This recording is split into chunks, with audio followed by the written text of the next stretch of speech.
Welcome to Gameplan with Marcus Hersh. Gameplan is a product Daily Racing Form puts out nearly every day. It's a snapshot of racing around the country, weekends and holidays. There's a stakes picks grid, and whenever we publish it, we do a playbook section where DRF handicappers focus on particular races and horses that you might want to bet on in those races. That's what I'm going to talk to you about, and it's Derby Day at Churchill Downs. I'm going to look at two races there, both of which are on turf. And you do need to monitor the weather there. There's a lot of rain forecast. Okay, a lot of rain might be misleading. There's rain forecast Friday night, and Saturday. It's supposed to be consistent rain. Whether there's a lot is a different question, and that's what's important. The storm totals that I saw didn't suggest that it was going to rain too hard at any one point. And so the amount of rain I'm hoping is going to leave the course no worse than good, or maybe slightly yielding. I don't like betting on races that are run over boggy courses. It just complicates things too much because so many horses don't handle that. In any case, race 7 is the Distaff Turf Mile. And Chad Brown has a horse in this race. Chad Brown, America's top turf trainer, in great part because he's a really good trainer, but also because he gets the very best turf horses, especially from overseas.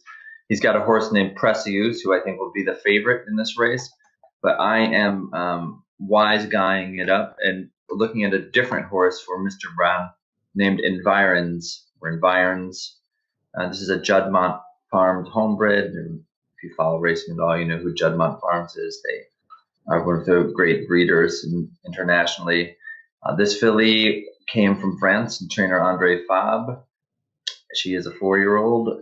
She ran in some, it looked like they had pretty decent hopes of her last year at 3, and she ran once at 2. She showed a lot of good form, but when she finally got stepped up into a group stakes company, she didn't run that well, finishing 7th at Deauville over a straight course mile.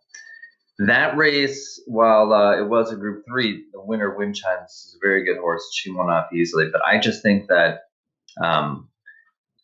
this filly might have had a little problem with bleeding. She's running on Lasix now. They sent her to Chad Brown sometime late last year, early this year.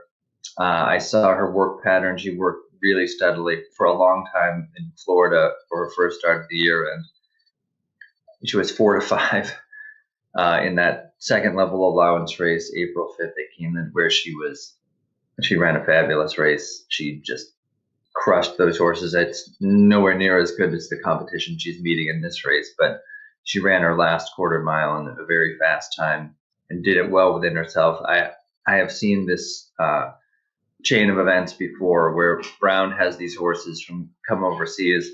They have an allowance condition for Juddmonte in particular. They'll run them in the allowance race at Keeneland.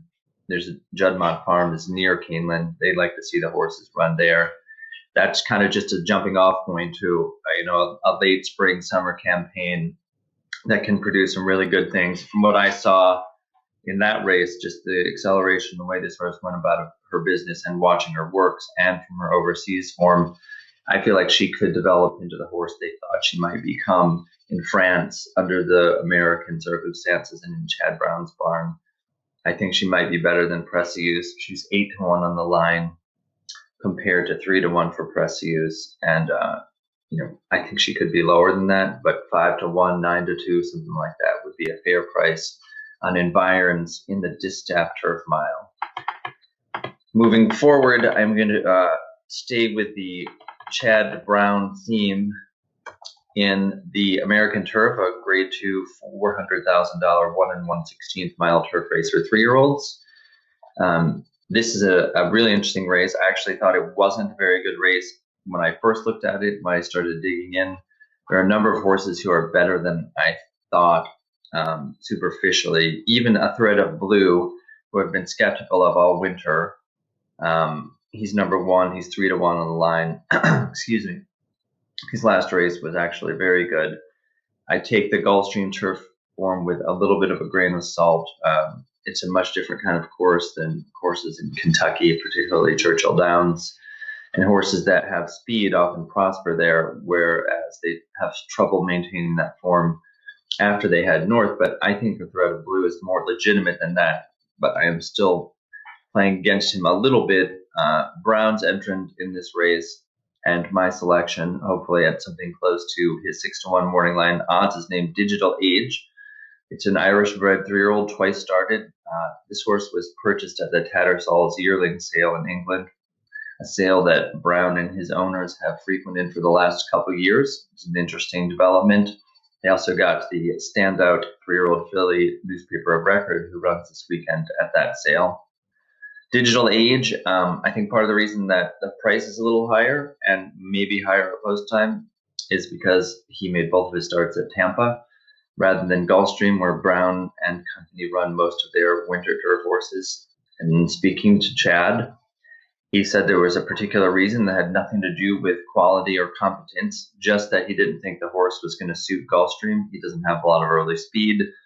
Thought the Tampa course was going to be much more suitable. And, well, he was definitely right about that. The horse is 2 for 2. The maiden win produced a very modest 64 Beyer speed figure, but I think if you go and watch that race, you'll see that it's far more impressive than the number. From post 10, Digital Age was hung extremely wide around the first turn, the sort of 4 to 5 wide trip that usually ruins a turf horse's chances, then raced in traffic. Much of the rest of the way was tucked in behind horses intentionally into mid-stretch by the jockey, then wheeled out at about the 8th pole and passed 6 horses in a matter of strides. Tremendous acceleration. Came back in a minor stakes race there, the Columbia Stakes, and trailed well behind very moderate tempo. There have been a lot of fast turf races. I did not know the rail position that day at Tampa, but they won an easy second quarter, and this horse was not just stepping up to face winners, but to face stakes horses. And the horse that finished second, Forever Mo, came back and ran a good second at Gulfstream. I think the horse is all right. Is also in this race. This horse, Digital Age, not only ran everybody down, I believe his last quarter mile was timed at 22.58 seconds. He has a tremendous turn of foot, all the ability in the world, clearly been pointed to this race for some time. And with the, as I said, Tampa running lines and lower speed figures and plenty of other competent horses in the race, I do think that this could be the rare Chad Brown starter that goes off at a decent price. I think if the course is a little bit soft, it's not going to bother him, may hinder others more. And I'm really interested in seeing what this horse can do. I will mention one other horse in this race that I will be using in conjunction with Digital Age. In fact, Irad Ortiz Jr. rode both of these horses, ends up on Digital Age, and that's Seismic Wave, another Judmont horse. This one was trained by Bill Bott. If you have a chance to watch his last race, the Cutler Bay at Gulfstream, I urge you to do so. He really, really ran well. I trust him a little less over softer ground. And also, he's run 4 times. I think has less room to improve, but obviously very talented. So if Chad Brown has a good day in turf stakes on Saturday at Churchill, I might have a good day too. I hope you do the same.